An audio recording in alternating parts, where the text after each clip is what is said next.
everyone, welcome back to another video. This is going to be the continuation of our Christmas color along using Johanna's Christmas.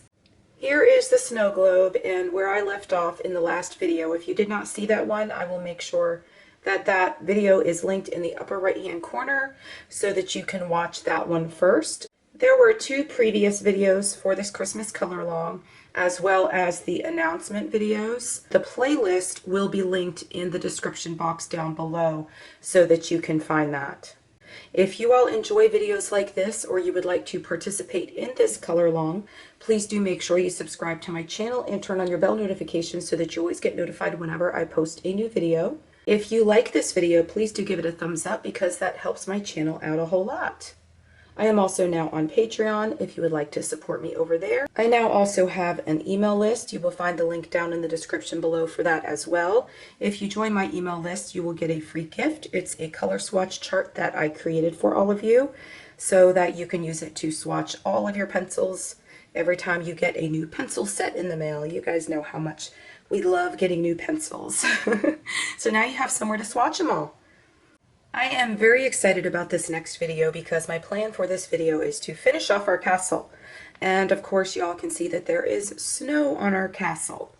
What we need to do is we need to make sure we color in all of the rooftops and get the building all filled in first before we move into the snow, because I have plans for the snow and I need the rooftops colored in first. So we are going to go ahead and get started with that. I'm going to show you which colors that I'm going to be using for the rooftops. And when I talk about the rooftops, I just mean these rooftops here that are all laying underneath the snow. Of course, I'll probably go in and I'll fill in the windows, but when I do windows, I like to use a lot of yellows. And then around here in the frames of the windows, we're going to color those in as well. And then we're going to come in here, we're going to do something with all of these little details and everything here. And also we are going to go ahead and color the door. So that is what I have planned for this video today. I am going to show you what colors I'm using for the rooftops, and I'm going to set that to a speed color with music so that you could sit back and relax and just kind of enjoy that. For the rooftops, I only have 3 colors. I'm using one of my absolute favorite blues that I always use for shadows, really deep dark blue shadows. And that is my indigo blue, which is PC 901. And then I've got another one of my favorite blues. You probably have seen me in my previous videos using that quite a lot, but it's the denim blue, PC 1101. And I also have the powder blue, which is PC 1087. And the powder blue is just going to be used for burnishing, just to kind of also brighten up these other 2 colors and just to be able to bring everything together. And I've already tested this out in another place, and these colors actually look really beautiful together. And once you lay this powder blue over these other colors, it really does just brighten it up and make everything come together and really pop. It kind of changes the color a little bit. The first thing I did, as I always do, is I sharpened all of my pencils so that they have a nice, beautiful sharp lead, because that is going to be very important here. I want to be able to create texture on some of these rooftops, and that is the only way that you could create texture is if you've got beautiful sharp leads. Of course, you all know that I always use my Doll 133 pencil sharpener to create these gorgeous leads. If you're interested in getting one of those for yourself, you could check the description box below and there will be a link there for that pencil sharpener. It's absolutely wonderful. It has literally saved all of my Prismacolors. I used to have all kinds of breakage issues, and no longer. So let's go ahead, and I'm going to show you how I'm going to do the first one, and I'm just going to talk you through a little bit of it. I'm going to start from this side, and I'm going to kind of move over this way so that I don't smudge the pigment once I get it down on paper, because like for instance this indigo blue, this is a really dark color and I just don't want to smudge things around before I get the snow laid down. So I'm going to start over here on this one, and I'm going to start by just doing this and creating some of my texture.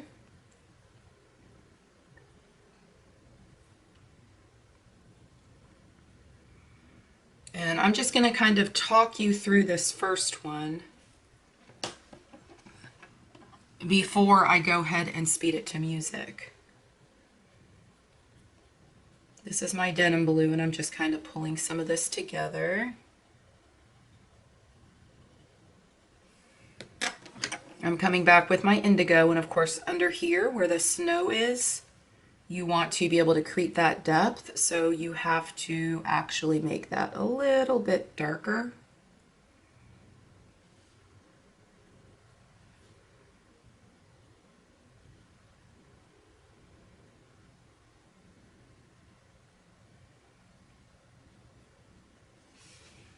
I'm going to try to get all of this in one video, and I'm hoping that I'm able to. If not, I will have another video for the snow, for just all of the snow that is on top of the rooftops, not the snow down at the bottom of the page.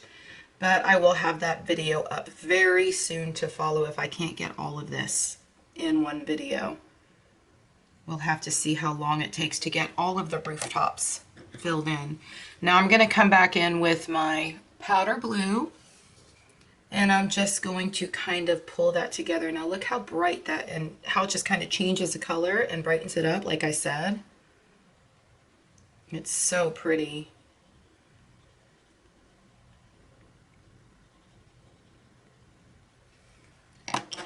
And then down here at the very bottom, you could see that there's these little spaces that are kind of underneath.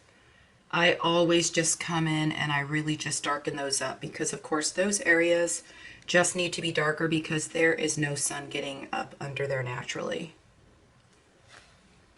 And then I'm going to come back and just do this flicking motion just to try to add a little bit more. See, on this paper it's really hard to get the look of texture.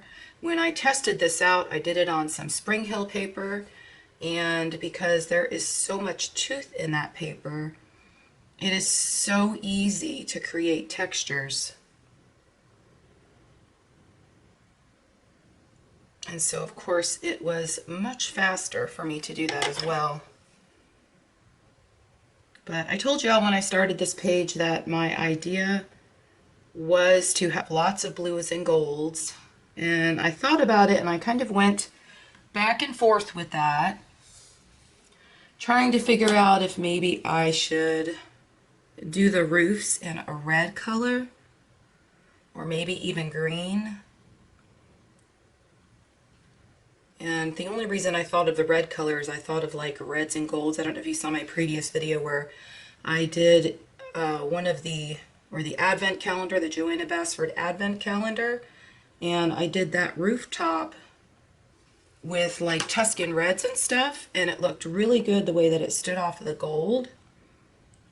And so I was kind of going to do the same thing.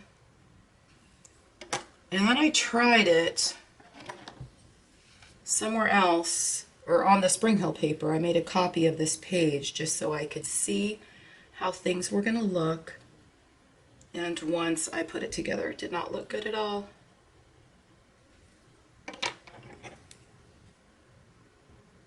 And this blue just really popped. So that is why I went with the blue, and this was actually my original idea. If you saw my first video where I said I wanted to do lots of blues, and these blues, all of these blue rooftops are going to look amazing with the snow.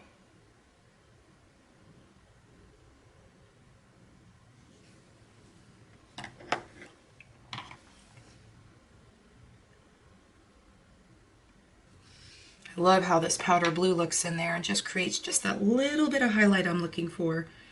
Now we're going to move over here.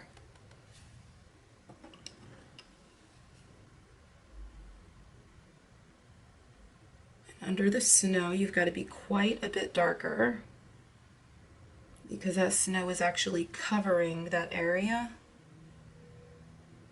And in some of these areas, you may not even be able to get all of the colors in. And like this here, where the snow is coming down so much, you don't really need much of a highlight here.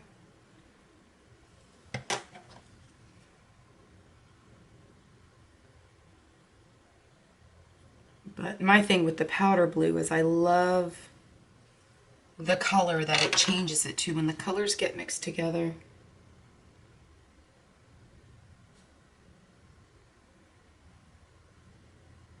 And I want to make sure that there is plenty of shadows under here so that when I come back and I do the snow,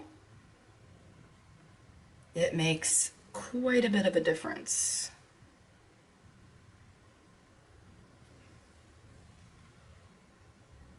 I'm trying to figure out what I'm going to do with all of these little things here. They'll probably be blue too.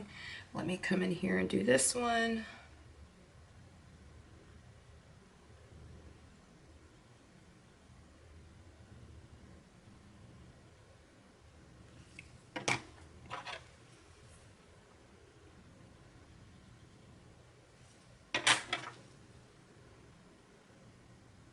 That was my powder blue, by the way. I never added my denim blue on this one.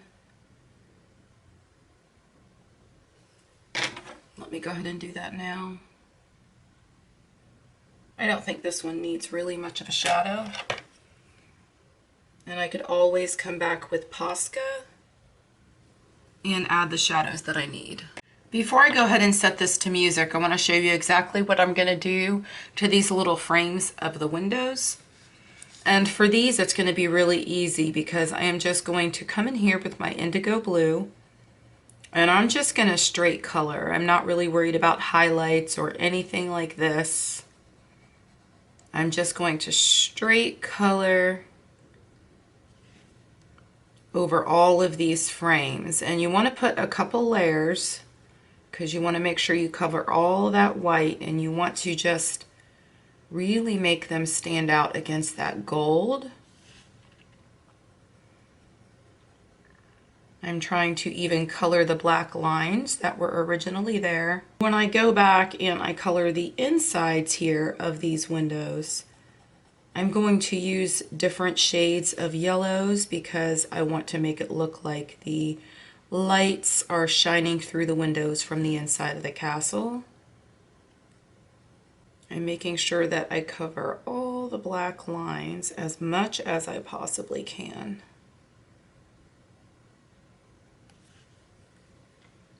I think that looks really good. Now that you can see exactly what I'm going to be doing and you know the colors and such, I'm going to go ahead and speed this up now and set it to some Christmas music.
Now that I have all the rooftops filled in, I'm going to go ahead and do the windows. And so the colors I have pulled for the windows are probably some of the colors that I actually used in the castle. I have goldenrod, canary yellow, and then I've got cream to kind of try to pull it through. I just kind of want it to look like there is light coming from the inside of the castle in all of the windows.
I hope you enjoyed watching the rest of the castle come to life. I thought that we'd be able to get the snow filming in this video, but I don't think that we will because that one needs to be more of a tutorial where I explain exactly everything that I'm doing. I think that this one was okay for the speed color set to music, but that one I can't do that way because it really needs to be a tutorial and explained in detail. I really think that's what all of you are looking for as well.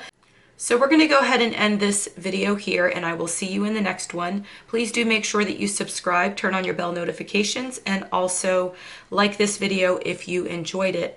I'm also now on Patreon if you would like to support me over there, and I also have an email list if you would like to sign up for that. And don't forget to join my Facebook group, especially if you're participating in this color along. All of those links will be found in the description box below.